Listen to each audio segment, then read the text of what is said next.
हमारा देश महिला प्रधान देश है। यहाँ महिलाओं की पूजा की जाती है। हम सब लेडीज फर्स्ट के स्लोगन को कहते हुए छोटे से बड़े हुए हैं, पर हमारे इस देश में हर दिन 87 महिलाओं का बलात्कार किया जाता है। ये रिपोर्ट एनसीआरबी के 2019 की रिपोर्ट है। ये दोनों ही बातें एक दूसरे से काफ़ी विपरीत हैं, लेकिन ये एक कड़वा सच है कि हमारे देश में ये दोनों चीज़ें हो रही हैं। जहां हम सब महिला सशक्तिकरण की बात करते हैं, वहीं जब महिलाओं पर अत्याचार होता है तो उन्हें इंसाफ दिलाने के लिए हमें इसी तरह से सड़कों पर उतरना पड़ता है। आखिर ऐसा क्यों? ये एक बड़ा सवाल है और इसी जटिल सवाल का जवाब तलाशने के लिए आज हम बीएनआर में मौजूद हैं। आदाब, नमस्कार, सत श्री अकाल। मैं हूँ रिफत नसीम और आज बीएनआर में मौजूद हूँ क्योंकि यहाँ SC ST और OBC समाज के लोगों ने हाथरस में हुए मनीषा गैंग रेप के खिलाफ एहतजाजी रैली का आयोजन किया है। तो आइए इनसे बातचीत करते हैं और इस बातचीत के जरिए चीज़ों को जानने की कोशिश करते हैं कि आखिर ये समाज क्या कह रहा है।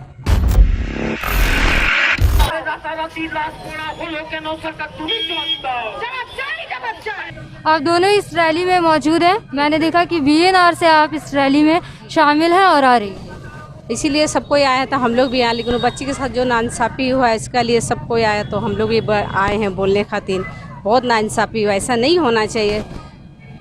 सरकार से आप क्या डिमांड कर रहे हैं? आप इस रैली में जब शामिल हुए हैं तो आपका एक मोटिव होगा कि सरकार को ये बातें बोलनी है। आप क्या कहना चाहते हैं सरकार से? सजा मिलना चाहिए। जो इनका साथ ऐसे बलात्कार किया गया, इतना छोटा बच्ची से बेरहमी से जो किया गया है, उसका लिए तो उसको सज़ा होना बहुत ज़रूरी है। नहीं तो इन सब का आगे चलते जानते हैं क्या होता है, और आदमी को साहस हो जाता है, आगे चलते और भी आदमी करने लग जाता है। एक का सज़ा को तो अगला आदमी नहीं कर सकता। लड़की डरती है बाहर जाने से, जब हम डरते हैं हम कैसे जाएंगे। हम लोग माँ बाप बच्चा लोग स्कूल में भेजते हैं बच्चा लोग को, लेकिन डर लगता है जब बच्चा आएगा कि नहीं, घर घुसेगा कि नहीं घुसेगा। इसलिए सब माँ को निवेदन है जो सब अपना अपना माँ लोग जाके उनसे सरकार से मांग करे जो नहीं, ऐसा नहीं होना चाहिए। ये आप लोग हाथरस में जो रेप कांड हुआ मनीषा के साथ, उसके लिए आप लोग आवाज़ उठा रही है? इसके लिए हम लोग आवाज़ उठाएं। लेकिन रेप तो इससे पहले भी हुए हैं और मनीषा के बाद भी कई रेप हो रहे हैं, और जो बेटी होती है वो सभी बेटी इस देश की बेटी है और सबका अधिकार भी बराबर है। तो सिर्फ मनीषा के लिए ही आवाज़ क्यों? नहीं, मनीषा के लिए देखिए वो तो गरीब था ना, बड़ा बड़ा आदमी लोग होता है, वो लोग केस मुकदमा करते रहते हैं, सब करता है। लेकिन हम बहुत तरह के ऐसे बात देखें, हम लोग भी दुनिया घूमते रहते हैं, लेकिन गरीब का कोई आवाज़ नहीं उठाता। गरीब को केस को दबा दिया जाता है, गरीब को कोई सुनता ही नहीं है। हम लोग भी कई जगह केस लेके गए, हम लोग भी सोशल वर्क करते हैं, थोड़ा सा देखते हैं, अगल बगल गांव देहात घूमते हैं, लेकिन गरीब का बात नहीं सरकार सुनती है। हम लोग का यही कहना, बड़े आदमी होते हैं तो बड़े आदमी को बात सजा जाता है। जिस तरह जैसे खुद हम जो थे छतना वाला जो केस था, वो नाम उनका भूल गए शायद, उनका बारे में देखिए सजा हुआ कितना साल बाद हुआ।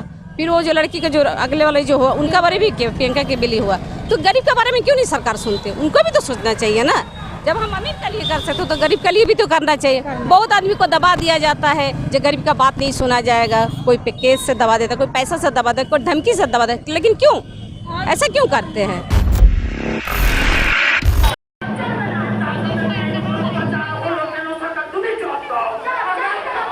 क्या डिमांड से आपके सरकार से? हम लोग का मोटिव है कि लड़की लोग का औरतों का सुरक्षा के लिए पूरे देश में जो आज यूपी सरकार के नेतृत्व में जो इतना बड़ी घटना घट गई है और उसका कोई नहीं है, रात रात ला करके जो भी उसके साथ में उपाय किया गया और उसको जला दिया गया। वहाँ का सरकार प्रेस तक को वहाँ जाने नहीं दिया 27 से 28 घंटा। हाँ, इसी के विरोध में हम लोग पूरा भारत में ही पूरा जुलूस हर जगह लगाया जा रहा है। SC ST OBC के तरफ से हमारी सभी महिला, हमारे बच्चे सब इसमें, हर SC ST OBC general caste जितने भी हैं सब हम लोग साथ में मिलकर के आज विरोध प्रदर्शन कर रहे हैं कि इस तरह की घटना कभी भी भारतवर्ष में किसी राज्य में ना घटे। हम लोग विरोध करते हैं यूपी सरकार के विरोध में कि ऐसी सरकार नहीं चाहिए जहां माँ बहन भाई बच्चे हमारी सुरक्षित नहीं हैं और उसके साथ में दुरुपयोग हो रहा है और उसके साथ में पूरी सरकार यूपी सरकार जो है उसके साथ दे रही है। रेप तो यूपी को छोड़ करके और भी कई राज्य में रेप हुए हैं। मनीषा के बाद भी हुआ है, गुजरात में हुआ, आजमाबाद में हुआ, बहुत सारी जगहों में हुआ। तो बेटी जो होती है वो बेटी होती है, किसी राज्य को देखकर वो बेटी नहीं होती है। रेप अगर यूपी में हुआ तो वो भी निंदनीय है, गुजरात में हो तो वो भी निंदनीय है। तो आप बाकी बेटियों के लिए क्या कहना चाहेंगे? सिर्फ मनीषा के लिए आवाज़ क्यों उठा रहे हैं? हम लोग यही कहते हैं, हर बेटियों को बोलना चाहते हैं कि अपनी सुरक्षा खुद करना होगा। हर राज्य में, पूरे भारत में ही नहीं, पूरे देश में, पूरे वर्ल्ड में हम लोगों को, हर लड़की को अपना सुरक्षा बनाना पड़ेगा। उस तरह की तैयारी, पढ़ाई जिसे बोला है, बच्ची को पढ़ाओ और बचाओ वाला नारा जो दिया गया है, उसके साथ में हम लोगों को उसका अपना सुरक्षा का भी उपाय करना पड़ेगा। ये प्रधानमंत्री हमारी जो सरकार है, केंद्र में सरकार है, वो निसफल हो चुकी है। इस सरकार ने 2015 में जो नारा दिया, बेटी पढ़ाओ बेटी बचाओ, क्या लगता है आपको कितना सफल रहा है ये नारा? ये तो आप खुद अच्छा ही देख रहे हैं कितना सफल है, कितना सक्सेस है। कि उसके बाद मतलब कि जो 2015 के बाद जो उड़ीसा में सबसे पहले बेटी बचाओ बेटी पढ़ाओ के बाद जो स्कीम हमारे प्राइम मिनिस्टर नरेंद्र मोदी ने जो चालू किया, जो स्कीम को लॉन्च किए, उसके बाद आप खुद जान सकते हैं, या वहाँ आज के खुद देख सकता है कि कितना बेटर हुआ। उसके बाद बेटी बचाओ बेटी पढ़ाओ। ये सरकार जब सत्ता में आई थी तो ये नारा लेकर आई थी कि बहुत हुआ महिलाओं पर अत्याचार, अब की बार मोदी सरकार। तो क्या लगता है कि उसके बाद कुछ बेटर हुआ है? इन 7 सालों में महिलाओं को सुरक्षा मिला है? आपको क्या लगता है कि सरकार ने जो नारा दिया था वो नारा कितना सफल रहा? ये जो नारा था बेटी बचाओ बेटी पढ़ाओ, ये कितना है ये सब जानता है। All know about Modi, Narendra Modi कि मोदी साहब ने जो बोले थे, हमारे प्राइम मिनिस्टर साहब बोले थे कि बेटी बचाओ बेटी पढ़ाओ। इससे ये स्कीम के बाद कितना सफलता हुआ, कितना सक्सेस हुआ ये स्कीम, ये इसके बारे में आप भी अच्छा जानते हैं, हम भी जानते हैं, पूरा ऑल ओवर द वर्ल्ड जानता है। काफ़ी तेज़ बारिश हो रही है, लेकिन इस रैली में जितने प्रदर्शनकारी हैं वो उतने ही हौसले और जज्बे के साथ टिके हुए हैं। उन्हीं में से एक ये महिला जो हमारे साथ मौजूद है, आइए इनसे बातचीत करते हैं। क्या नाम है आपका? लक्की तिवारी। लक्की तिवारी, आप एक महिला हैं। महिला होने के नाते मैं आपसे ये सवाल करना चाहती हूँ कि आए दिन हमारे देश में रेप केस में ग्रोथ हो रहा है। जब भी हम टीवी खोलते हैं तो कभी यहाँ रेप होता है, कभी वहाँ रेप होता है। तो ऐसी खबरें जब आप सुनती हैं तो एक महिला होने के नाते क्या महसूस करती हैं? देखिए, इसमें मैं जहाँ तक जानती हूँ, यहाँ के इंडिया में रूल्स लगते तो हैं बट उसको नियम से पालन नहीं किया जाता है यहाँ पे, पहला बात। दूसरा बात यहाँ पे ये है कि लड़कियाँ यहाँ सुरक्षित नहीं है। इंडिया ही ऐसा देश है जहाँ लड़कियाँ सुरक्षित नहीं हैं, और सारे देश में लड़कियाँ सुरक्षित हैं, पर इंडिया ऐसा क्यों देश बन रहा है जो इतना विकसित देश है, जो इतना आगे बढ़ने जा रहा है, वहाँ पे लड़कियाँ सुरक्षित नहीं है। अब बिना लड़कियों के हमको नहीं लगता कि कोई भी आगे बढ़ सकता है। आप एक महिला हैं, आप सरकार से क्या डिमांड करना चाहेंगी? सरकार किस तरह से हमारी लड़कियों की हिफाजत करे? पहले तो उन्हें बचपन से ही उन्हें कुछ चीज़ें सिखाया जाए, जैसे कराटे वगैरह, जिससे कि वो लोग खुद पे खड़े हो सके। बहुत आगे लड़कियां बढ़ रही हैं, लेकिन उन्हें कुछ चीज़ें आज भी नहीं पता है। जब उन्हें अपनी सुरक्षा करना ही नहीं पता है तो वो लोग आगे बढ़ेंगी ही नहीं। इसीलिए सबसे पहला काम है कि बचपन से ही उन्हें कराटे की क्लासेस दिए जाएं स्कूल्स में। स्कूल्स एंड कॉलेजेस जैसे एनसीसी के कैंप्स लगते हैं, वैसे ही कराटे की भी क्लास कंपलसरी होने चाहिए। आप लोग जो ये रैली कर रहे हैं मनीषा को लेकर या सभी बेटियों को लेकर रेप के खिलाफ में, क्या लगता है कि ये रैली कितनी प्रभावशाली होगी? इससे कितना असर पड़ेगा? जी, हम लोग तो कोशिश कर रहे हैं, और साथ ही पूरे मीडिया, पूरे भारत और पूरी दुनिया ने ये देखा कि हमारे भीम आर्मी एडवोकेट चंद्रशेखर आज़ाद जी, उन्होंने सबसे पहले इस हाथरस के कांड में इंटरफेयर किया और मीडिया तक और लोगों तक ये पहुंचाया, ये बात को पहुंचाया कि हाथरस में इस तरह की घटना हुई है, जिसे वहाँ की सरकार, वहाँ के प्रशासन, वहाँ के पुलिसकर्मी, वहाँ के पॉलिटिशियन सब मिलकर इस केस को दबा रहे थे। सबसे पहले हमारे चंद्रशेखर आज़ाद जी ने पहुँचा वहाँ पे इस पूरे केस को उजागर किया। तब धीरे धीरे आप जैसे मीडिया लोग वहाँ पहुँचे और इस केस को ओपन किया। और हम लोग कोशिश कर रहे हैं कि पूरे भारत में इस तरह का रैली प्रदर्शन कर कर दबाव बनाए सरकार के ऊपर, ताकि सरकार इस केस के ऊपर संगीन ले और साथ ही साथ जो 4 आरोपी हैं जिन्होंने इस बहुत दुर्दैवी घटना को अंजाम दिया है उसको कड़ी से कड़ी सजा हो, और साथ ही साथ पूरे दुनिया को ये मैसेज पहुँचे कि हमारे भारत का संविधान आज भी जिंदा है, संविधान आज भी लागू किया जा रहा है, और लोगों को ये प्रतीत हो कि हमारा भारत का संविधान एक बहुत अच्छा संविधान है जिससे कि दोषी को सज़ा मिल सके। लेकिन 2012 में जब निर्भया केस हुआ था तब इससे बड़ी तादाद में लोग सड़कों पर उतरे थे, जंतर मंतर पर प्रदर्शन हुआ था, बहुत कुछ हुआ था, पूरे देश में खलबली मच गई थी। उसके बाद लगातार हम आंकड़ों के जरिए ये देख रहे हैं कि रेप केस में इजाफा हो रहा है। इस पर आप क्या कहना चाहेंगे? इस पर कहना यही चाहेंगे कि इस अभी जो भारत में सरकार चल रही है वो सरकार बहुत निकम्मी है। वो निर्भया के वक्त में ये सरकार तो नहीं थी। अभी जो सरकार चल रही है ये सरकार बिल्कुल निकम्मी है। ये सरकार में गुंडों को और जो बॉस लोग होते हैं, जो दादा लोग होते हैं, उनको बहुत ज़्यादा प्रोटेक्शन मिल रहा है ये सरकार इस तरह से, जिसके कारण ये रेप केस में बहुत ज़्यादा इजाफा हो रहा है।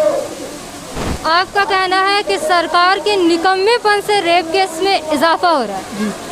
अगर लेकिन हमने देखा कि प्रियंका रेड्डी केस में वक्त भी नहीं लगा और बहुत जल्दी दोषियों को सरकार ने शूट आउट किया, उसके बाद भी रेप हो रहे हैं। सरकार ने अपना काम किया था प्रियंका रेड्डी के वक्त, लेकिन उसके बाद भी रेप में बहुत इजाफा हो रहा है। और अभी मनीषा कांड पूरी तरीके से ठंडा भी नहीं हुआ है, इसमें कोर्ट ने अभी अपना फैसला भी नहीं दिया है, और उसी उत्तर प्रदेश में एक 6 महीने की बच्ची के साथ फिर से रेप किया गया है। इस पर क्या कहेंगे आप?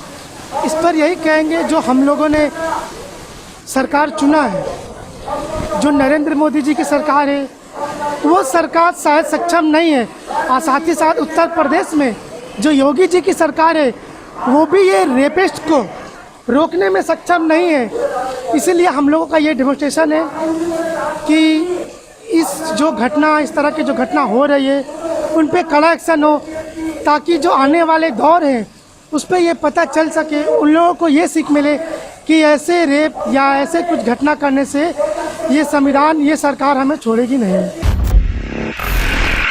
कि हम आए दिन देख रहे हैं कि हमारे समाज में, हमारे देश में रेप की घटना तेज़ी से बढ़ रही है। तो आपको क्या लगता है कि इसमें सिर्फ सरकार की नाकामी की वजह से ये सब कुछ हो रहा है, या समाज का भी कोई दायित्व बनता है? इसका सरकार का दायित्व बनता है। ये SC ST सब नीची जात का लोग का जो इतना जो रेप होता है, दुर्घटना होती है, इसको सरकार को देखना चाहिए।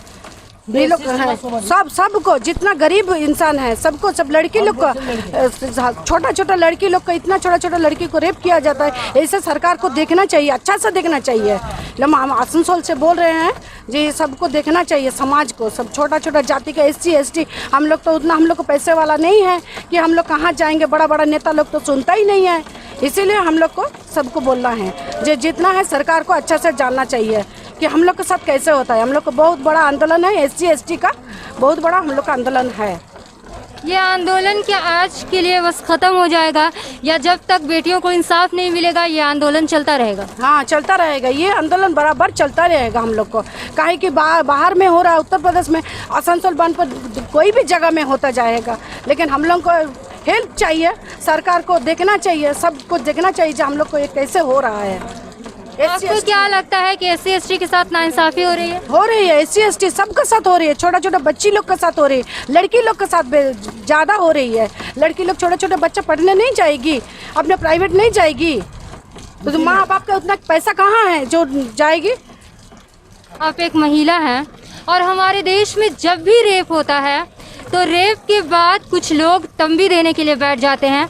बहुत से राजनेताओं को भी हम देखते हैं जिन्होंने ये कहा है कि लड़कियों को सही से चलना आना चाहिए, लड़कियों को सही से उठना बैठना आना चाहिए, लड़कियों को सही से पहनना आना चाहिए। मतलब उनका कहने का जो मकसद होता है वो ये होता है कि लड़की के वजह कर ही कहीं ना कहीं रेप हो रहा है। तो क्या आप इससे सहमति रखती हैं? क्या आपको लगता है कि इसमें लड़कियों का भी दोष है? लड़की का छोटा छोटा बच्ची लोग का दोस्त नहीं, माँ बाप तो घर से भेजते हैं तो उन लोग बुला फसला के लेके जाते हैं। लड़की लोग को माँ बाप इतना पुलिस का पास जाता है, सबका पास नेता लोग को सब जाता है, सब तो हम लोग को पैसा हम लोग को नहीं है, लेकिन हम लोग कैसे जाएंगे, कैसे न, कोई तो बात सुनता ही नहीं है हम लोग को, जात के हम लोग छोटा जात है इसीलिए। ऐसा नहीं है, हमारे देश में हमारे संविधान ने हर जाति को बराबर का हक दिया है। ऐसा नहीं है कि कोई SC ST है तो उसका हक कम है, लेकिन इनका कहना है, ये अपनी बातों से यही बताना चाह रही हैं कि अभी की जो सरकार है इन्हें ऐसा लगता है कि वो सरकार SC ST के साथ नाइंसाफ़ी कर रही है, और सिर्फ SC ST के साथ नहीं, इस देश की पूरी बेटियों के साथ नाइंसाफ़ी हो रहा है। SC ST और OBC समाज के ज़रिया जिस रैली का आज BNR से आयोजन किया गया था उसके जॉइंट सेक्रेटरी हमारे साथ मौजूद हैं, तो आइए उनसे बातचीत करते हैं कि इस रैली में जो इन्होंने डेपुटेशन दिया है क्या बातचीत हुई। जी, पहले आप अपना नाम बताइए। मेरा नाम मोतीलाल सोरेन है, मैं SC ST OBC joint forum Paschim Bardhaman इसका जॉइंट सेक्रेटरी हैं। Vishwanath Das SC ST OBC joint forum के जॉइंट सेक्रेटरी। आप अभी यहाँ अंदर डेपुटेशन देने गए? जी जी। क्या बातें हुई? बातें हुई कि हमारे जो यहाँ का हम लोग को जो डिमांड था, हमारे डिमांड भेज रहे हैं हम प्रधानमंत्री के पास। प्रधानमंत्री जी को हम अनुरोध करते हैं कि ये जो जहाँ UP का हाथरस में जो घटना घटी है, ये अमानवीय घटना है, इनका सही जांच हो के जो दोषी है उस दोषी लोग को कड़ी से कड़ी सज़ा या कि सजाए मौत या फांसी दिया जाएगा। इसको ये बोल के वो लोग को उनके पास हम ये ज्ञापन भेजे हैं, और हमारे SDO साहब जो है वो हमें एक आश्वासन दिए कि हम इसको जल्द से जल्द प्रधानमंत्री के पास भेज देंगे। आपने अपने ज्ञापन की बात में क्या सिर्फ हाथरस की मनीषा के लिए इंसाफ मांगा, या मनीषा के बाद अभी देश में और भी 5-6 रेप हुए हैं अलग अलग जगहों पर, क्या उनके लिए? हम वो बैनर में लिखे हैं कि उत्तर प्रदेश तथा सारे देश में इस तरह की जो अमानवीय घटना हो रहा है, सबका विरोध में हम धिक्कार दे रहे हैं, और सबके ही हम ये चाह रहे हैं, माने जो न्याय चाह रहे हैं सबके लिए, केवल उसके लिए नहीं, हमारे देश में सारा विश्व में जितना भी नारी जाति के ऊपर जो अत्याचार हो रहा है, इसका विरोध में हम लोग सभी मिलकर यही बोलते हैं कि सभी को इंसाफ होना चाहिए। आप क्या चाहते हैं, सरकार ऐसा क्या करे जिससे आप सेटिस्फाइड हो? देखिए, ये तो एक हमारे उदाहरण है निर्भया, दिल्ली का निर्भया कांड, जिस तरह उसका दोषी को सजाए मौत दिया गया, उसी तरह सभी को सजाए मौत दिया जाए। तो निर्भया को तो निर्भया के दोषियों को सजाए मौत दी गई, भले उसमें 8 साल का वक्त लग गया था, लेकिन सजाए मौत दी गई। उसके बाद प्रियंका रेड्डी का केस भी हमने देखा, जिसमें वक्त ज़्यादा नहीं लगा, फौरन ही सरकार ने चारों दोषियों को शूट आउट किया था। लेकिन उसके बाद जो हम देख रहे हैं कि रेप केस बढ़ता जा रहा है, तो इस पर आप क्या कहेंगे? अब सजाए मौत से ज़्यादा अब और क्या होगा? जी, सबसे ये बात जो है, ये तो हम लोग हम व्यक्तिगत से सोचते हैं कि ये एक विकृति है, यौन विकृति एक बीमारी है। ये बीमारी हमारे नौजवान के भीतर में किस तरह से आ रहा है, ये हम पुरुष होकर हमारा शर्म लग रहा है। ये नहीं होना चाहिए, ये अवेयरनेस चाहिए, किस तरह से ये घटना ना घटे, कहीं भी नहीं घटे, किसी के ऊपर ना घटे। इसलिए हम सबके पास आग्रह करते हैं कि इसके लिए अवेयरनेस हो के, काहे कि पुलिस कितना कंट्रोल कर सकता है, किसके भीतर में किस पाशविक प्रवृत्ति चरित्र छिपा हुआ है, पुलिस तो जांच नहीं कर पाएगा। कोई अकेले कहीं किसी भाई बेटी को मिला तो बलात्कार कर दिया, जलाया दिया। तो ये एक बीमारी है, ये बीमारी का विरोध में पूरा समाज को, पूरा भारतीय जनता को इसका विरोध आवाज़ भी उठाना चाहिए, और अवेयरनेस के लिए कुछ कदम भी कर्मसूची भी आपसे मैं जानना चाहती हूँ कि आपका क्या मानना है कि ये सिर्फ सरकार की नाकामी की वजह से हो रहा है, सरकार कड़े सज़ा नहीं दे पा रही, या सरकार दोषियों का साथ दे रही है, ऐसा आपको लग रहा है? या कहीं ना कहीं आपको ऐसा भी लग रहा है कि इसमें समाज का भी दायित्व बनता है, समाज में भी कहीं ना कहीं कोई कमी आ रही है? क्या आप इससे सहमत है? ऐसा लगता है आपको? कुछ कुछ जगह में तो हम लोग देखे हैं कि हमारा जो प्रशासन है ये थोड़ा ढीला ढाला है। जब तक हमारा प्रशासन में कड़ाई नहीं आएगी तो इसे तो हम बढ़ते चलेगा। अगर तुरंत कोई काम हो और सही ढंग से उसको जांच किया है, अगर जांच सही ढंग हो तो वो मामला वहीं पर ख़त्म हो जाए। लेकिन हम लोग क्या करते हैं, अपना वोट के लिए, अपना जातिवादी के लिए उसको हम लोग बढ़ावा देता है, ठीक से नहीं देखते हैं। फिर क्या होता है, ये जब आगे बढ़ते चलता है और आदमी की भी आक्रोश भी आगे बढ़ता चलता है। इसको जल्दी सटीक ढंग से इंक्वायरी हो और उसको तुरंत ख़त्म करें। तो आपकी मांग है कि मनीषा रेप केस में सरकार जल्द से जल्द फैसला सुनाए। हाँ, हम लोग चाहते हैं इसको जल्द से जल्द सजा दे। कोई तरह इसको ज़्यादा डिले ना करे। फांसी चाहिए, डिले ना, फांसी चाहिए, सजा नहीं। डिले ना करे। उसको जैसा उसको सजा हो उसको फांसी होना चाहिए। हम बेटियां पढ़ा तो रहे हैं, पर क्या हम बेटी बचाने में सक्षम हैं? इसी सवाल के साथ आज आपको छोड़े जा रही हूँ। एक बार विचार ज़रूर कीजिएगा, क्योंकि आप जनता हैं और समझदार भी। कैमरामैन खुर्शीद के साथ मैं रिफत नसीम, खबर आसनसोल।